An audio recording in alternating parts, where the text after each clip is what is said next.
हाँ दोस्तों, और आज हम मल्टी फेज सिस्टम और या थ्री फेज सिस्टम चालू कर रहे हैं।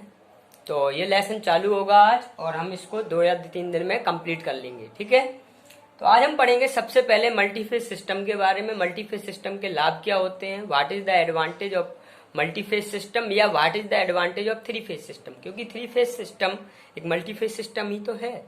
जैसे हमारे यहाँ भी जो घरों में सप्लाई आती है वो आती है सिंगल फेज सप्लाई। ठीक है, और जो इंडस्ट्रीज में, हॉस्पिटल में, कॉलेज में, ठीक, कारखानों में जो सप्लाई जाती है वो जाती है थ्री फेज सप्लाई।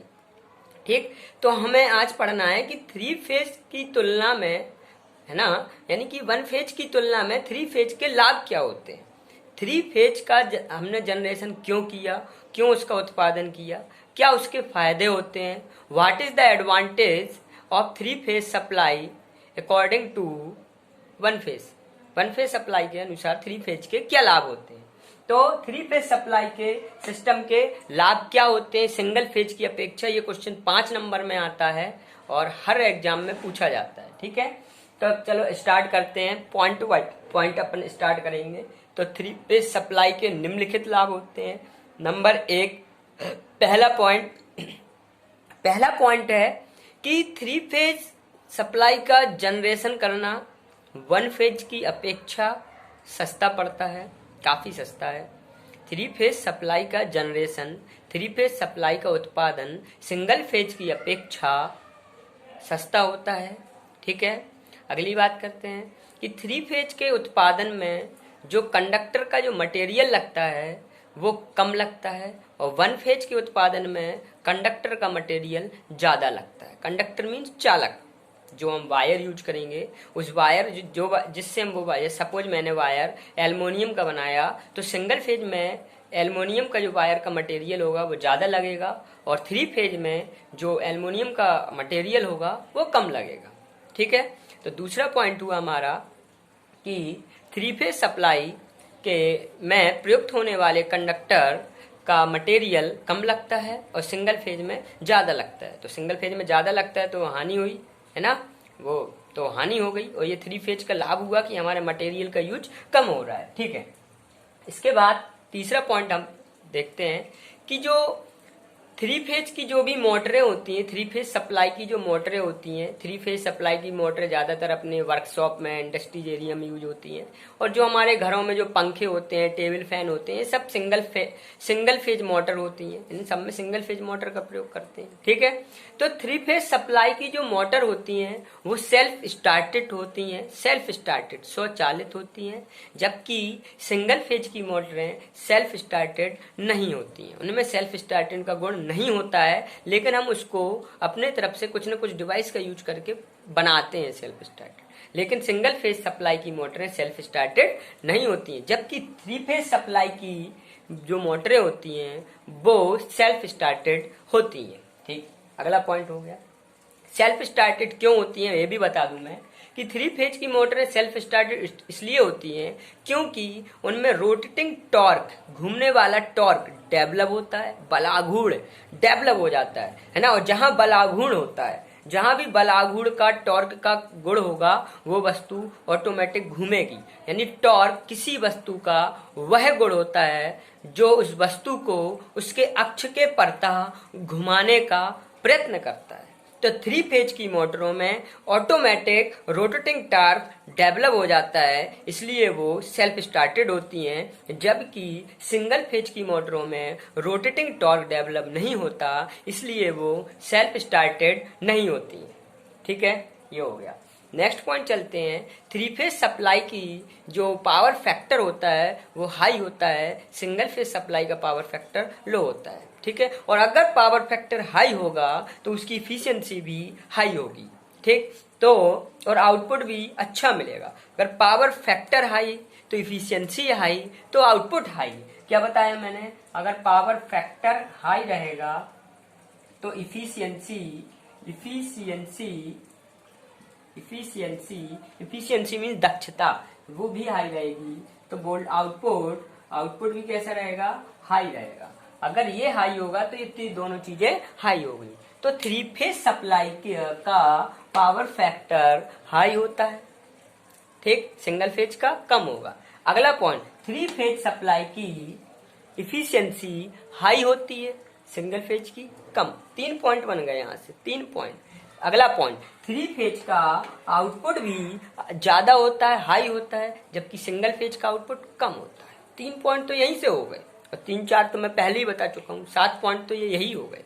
ठीक है, power factor, three phase supply का पावर फैक्टर हाई होता है, थ्री फेज सप्लाई की दक्षता हाई होती है, थ्री फेज सप्लाई का आउटपुट हाई होता है, किसकी तुलना में? सिंगल फेज की तुलना में। ठीक है, अगला पॉइंट चलते हैं कि थ्री फेज सप्लाई के जो उपकरण होते हैं, यंत्र होते हैं, उपकरण होते हैं, इंस्ट्रूमेंट होते हैं, ये सब कैसे होते हैं? कीमत में इनकी कीमत, प्रारंभिक लागत सस्ते होते हैं। इनकी प्रारंभिक लागत कैसी होती है? थ्री फेज के यंत्र, उपकरण, उपकरण, इंस्ट्रूमेंट आदि सभी की प्रारंभिक लागत कम होती है, जबकि सिंगल फेज की ज्यादा होती है।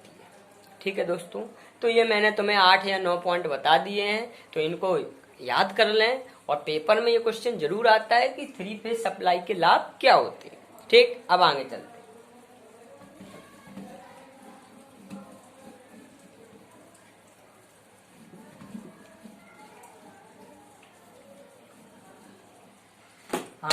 हैं।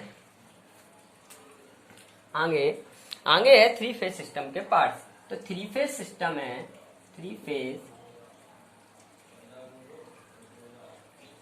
सिस्टम को 2 भागों में डिवाइड किया गया है, स्टार सिस्टम और डेल्टा सिस्टम। ठीक है दोस्तों, ठीक है, स्टार सिस्टम और डेल्टा सिस्टम। तो थ्री फेज सिस्टम 2 प्रकार का होता है, स्टार कनेक्शन और डेल्टा कनेक्शन, या कह सकते हैं स्टार सिस्टम या डेल्टा सिस्टम। ओके, अब आगे चलते हैं। तो अब हम दोनों को पढ़ेंगे, पहले पढ़ेंगे स्टार, फिर पढ़ेंगे डेल्टा। अब हम पढ़ते हैं स्टार के बारे में।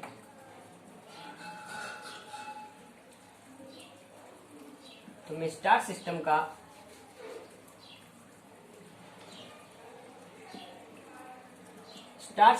डायग्राम बना देता हूं। मैं सबसे पहले स्टार सिस्टम का डायग्राम बनाता हूं। ठीक है,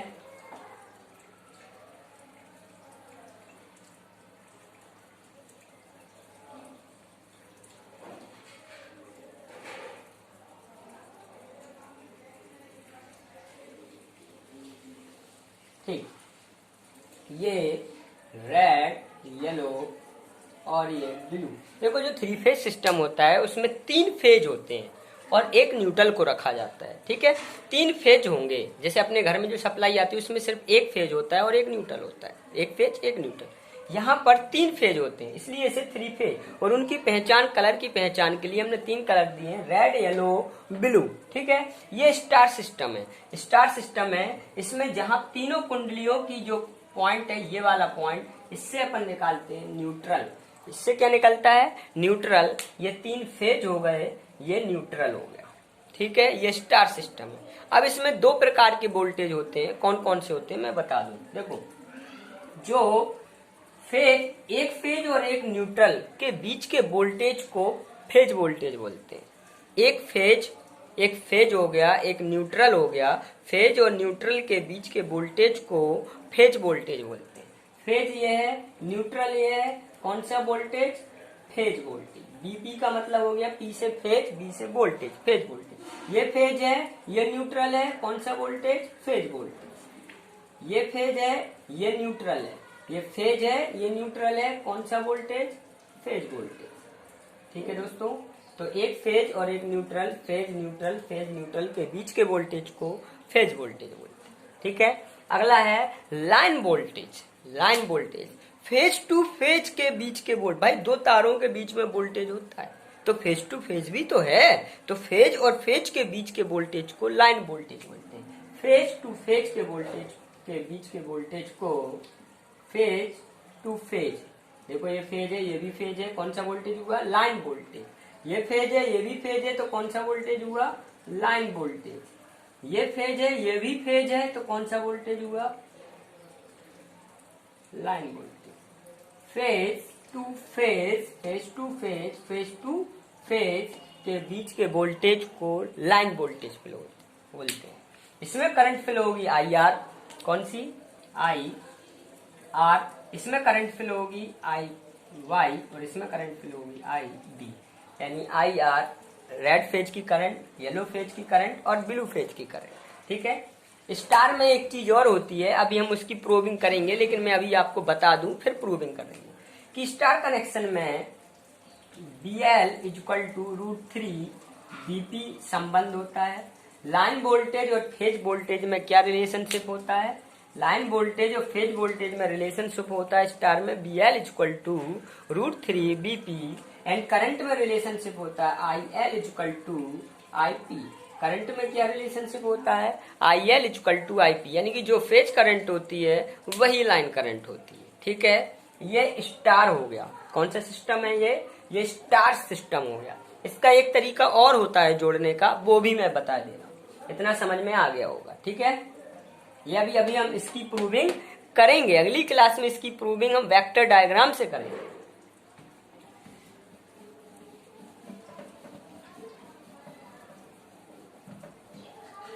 देखो, इसका स्टार का एक तरीका और होता है, स्टार का कनेक्शन का एक तरीका और होता है। देखो, अपनी कितनी कॉइल थी? 3 थी। 3 कॉइल थी ना, मैंने तीनों कॉइलों को सीधा ले लिया। ठीक है। और ये रेड हो गया, येलो फेज हो गया, ये ब्लू। 3 फेज थे, स्टार ही की बात कर रहे हैं, सिंपल तरीका है ये। तीनों की जो कुंडलियां थी, जो तीनों की कुंडलियां थी, वो तीनों कुंडलियां यहाँ पे मैच कर रही थी, मिल रही थी तीनों के दूसरे। तो यहाँ से अपन ने न्यूट्रल निकाला था। तो तीनों को एक जगह मिला देंगे अगर एक सिरा, तो इनसे एक टर्मिनल निकलेगा न्यूट्रल। ये भी एक स्टार का सिंपल तरीका है। ठीक है। तो ये स्टार अपना खत्म हो गया। और स्टार में याद रखिएगा BL बराबर √3 BP होता है, लाइन वोल्टेज फेज सिस्टम में संबंध, और IL बराबर IP होता है, लाइन करंट और फेज करंट में संबंध। ठीक है। अब हम बात करेंगे डेल्टा के बारे में।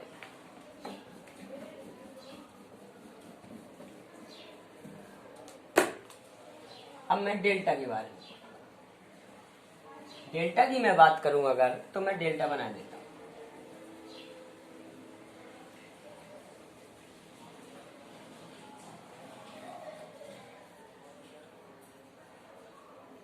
हाँ, एक चीज और बतानी थी, जो अपना स्टार सिस्टम है, स्टार वाला, उसमें 3 फेज थे और वायर कितने थे? 4 वायर थे। किसमें थे? स्टार में। स्टार कनेक्शन जो देखा था आपने, उसमें 3 फेज तो बोलते ही है, क्योंकि 3 फेज थे, रेड येलो ब्लू। और वायर कितने थे? 4 तार थे। क्यों? क्योंकि एक न्यूट्रल आ गया तो उसे स्टार कनेक्शन को 3 फेज 4 वायर भी कहते हैं। 3 फेज 4 वायर। अच्छा, डेल्टा की बात करूं, रेड येलो ब्लू। ठीक है। रेड येलो ब्लू, इसमें न्यूट्रल नहीं होता है। डेल्टा में न्यूट्रल नहीं होता है, ये बात याद रखिए। यहाँ पर 3 फेज हैं और 3 ही तार हैं, तो इसे अपन क्या बोलेंगे? 3 फेज 3 वायर सिस्टम। इसे 3 फेज 3 वायर सिस्टम भी कहते हैं। स्टार को 3 फेज 4 वायर सिस्टम कहते हैं। डेल्टा को 3 फेज 3 वायर सिस्टम कहते हैं। ओके। इसमें देखते हैं वोल्टेज के बारे में। इसमें देखो, न्यूट्रल ही नहीं है, न्यूट्रल नहीं है तो सिर्फ फेज है, और फेज के बीच के वोल्टेज को, इसी को लाइन बोलेंगे और इसी को फेज वोल्टेज बोलते हैं। यही तुम्हारा लाइन वोल्टेज है और यही तुम्हारा फेज वोल्टेज है। यही तुम्हारा लाइन वोल्टेज है, यही तुम्हारा फेज वोल्टेज है। ठीक है। यही तुम्हारा लाइन वोल्टेज है, यही तुम्हारा फेज वोल्टेज है। क्योंकि इसमें न्यूट्रल नहीं होता है, इसलिए लाइन वोल्टेज और फेज वोल्टेज सेम होते हैं। ठीक है। इसमें करंट फ्लो होगी IR, IY, IB। ठीक। अब इसमें संबंध देख लेते हैं। तो इसमें देखो, BL बराबर तो BP होता है। अगर मैं बात करूं कि डेल्टा में लाइन वोल्टेज फेज वोल्टेज में क्या रिलेशनशिप होता है, तो डेल्टा में लाइन वोल्टेज फेज वोल्टेज के बराबर होता है। अगर मैं करंट की बात करूं, तो करंट होती है IL इक्वल टू √3 IP। तो डेल्टा में जो लाइन करंट होती है वो फेज करंट की √3 गुना होती है, यानी IL = √3 IP होता है। ठीक है, इसके अपन दूसरे तरीकों को भी देख लेते हैं, ये समझ में आ गया।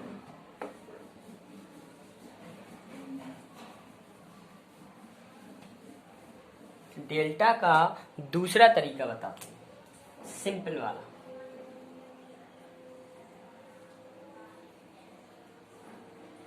देखो, जो हमने डेल्टा बनाया था तो अपन ने इसके सिरे, मैंने मान लिया ये पहली कुंडली है तो इसका ये पहला सिरा हो गया, ये दूसरा सिरा हो गया, इस कुंडली का ये पहला हो गया, ये दूसरा हो गया, इस कुंडली का ये पहला हो गया, ये दूसरा हो गया। ठीक है, तो इसके मैंने जोड़ने का तरीका बता रहा हूं, मैं आप लोगों को तरीका बता रहा हूं कैसे जोड़ना है। देखो, मैंने मान लिया ये 1, ये 2, ये 1 2 1 2। ठीक है, देखो इसका, इस कुंडली का पहला सिरा, दूसरा सिरा, पहला सिरा, दूसरा, इस कुंडली का पहला दूसरा, पहला दूसरा, इस कुंडली का पहला दूसरा, इसका भी पहला दूसरा। ठीक, जोड़ने का तरीका देखिए आप। ठीक, देखो पहली कुंडली का दूसरा सिरा दूसरी के पहले से, पहला, देखो ये लिखा है, पहली कुंडली का दूसरा सिरा यानी ये दूसरी कुंडली के पहले से, दूसरी कुंडली के पहले से, यानी इसको इससे जोड़ देंगे। ठीक है, दूसरी कुंडली का दूसरा सिरा, दूसरी कुंडली का दूसरा सिरा तीसरी कुंडली के पहले से, दूसरा सिरा तीसरी कुंडली के पहले से हो गया। देखो इस कुंडली का दूसरा सिरा तीसरे के पहले से जुड़ा है। ठीक है, इसी प्रकार तीसरे का दूसरा सिरा पहली कुंडली के पहले से, दूसरा सिरा पहली कुंडली के पहले से। ये देखो, ये बन गया अपना, इसको अलग कर दीजिए। ये सिर्फ मैंने 1 2 आपको समझाने के लिए दिया था, रेड येलो ब्लू। ठीक है, ये बन गया अपना कौन सा सिस्टम, ये हो गया डेल्टा का आसान तरीका। तो आज हमने, अब कल हम पढ़ेंगे स्टार और डेल्टा की पावर के बारे में और इसके वेक्टर डायग्राम के बारे में, और अगली क्लास में मेरे ख्याल से 1 या 2 वीडियो में ये चैप्टर खत्म हो जाएगा। ठीक है, तो अगर हमारी वीडियो अच्छी लगी हो तो लाइक करें, शेयर करें, सब्सक्राइब करें, प्लीज़ बेल आइकन जरूर दबा दें, और प्लीज़ वीडियो को पूरा देखा करिए, तभी आप लोगों को समझ में आएगा, अदरवाइज हमारी मेहनत बर्बाद जाएगी। तो प्लीज़ वीडियो को पूरा जरूर देखिए, उसको नोट्स कीजिए, उसको समझिए। जब आप हर वीडियो देखेंगे तभी आपको आगे आने वाली वीडियो समझ में आएगी। अगर आपने पिछली वीडियो नहीं देखी है तो आप कुछ नहीं समझ सकते। तो आज मैंने मल्टीफेज सिस्टम चालू किया था, तो प्लीज इस टॉपिक को पढ़िए। अगली, जब ये वीडियो आप पूरी देख लेंगे तो अगली वीडियो आपको जरूर समझ में आएगी। ओके दोस्तों, आज के लिए इतना ही काफी है।